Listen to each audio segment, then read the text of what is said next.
ছিপ দিলাম টান, মাছে পড়লো বান, ঝাঁকে ঝাঁকে মাছ ধরাই আমার কাজ। সারাদিন মাছ মাছ, কাজের খবর নাই, ঘরে চাল নেই ডাল নেই, তুমি বসে মাছই ধরো। কি বলো? এই মাছই তো ভাত হবে, একটু ধৈর্য ধরো। আর কতক্ষণ না? আজকে যদি বড় একটা পাই তাহলে অনেক বাজার করব। ও ধৈর্য দিয়ে পেট ভরে? এইসব কথা বাদ, চল ঘরে এখনই, না হলে খবর আছে। এই দেখো বড় মাছ, আজ ভাগ্য খুলে গেছে। এইটাই বিক্রি করে বাজার পুরো হবে। কবুম। ওরে বাবা, এত বড় মাছ! আগে দেখাবে তো, চলো বাড়ি নিয়ে যাই, মজা করে রান্না হবে।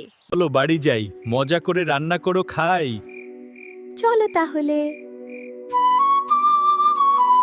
চলো চলো বাড়ির পথে, মাছটা নিয়ে মজা করে রান্না করবে। হ্যাঁ চলো, অনেক দিন পর ভালো খাবার রান্না করে খাবো। বাবা বাবা, এত বড় মাছ! এটা কি আমরা খাবো? হ্যাঁ বাবা, আজকে আমরা সবাই মিলে মজা করে খাবো।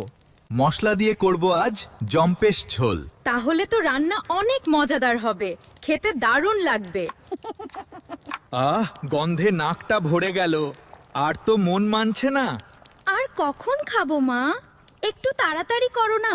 এই নাও গরম গরম, খাও সবাই মিলে। আহ, এমন স্বাদ কোনো দিন ধরে পাই না। কি মজা, কি মজা! বড় মাছে প্রচুর স্বাদ হয়েছে মা। তোমার হাতের ছোঁয়া পেলে সবকিছুর স্বাদ দ্বিগুণ বেড়ে যায়। স্বাদ পেয়েছি, আজকে অতিরিক্ত খেয়ে পেট ভরবো।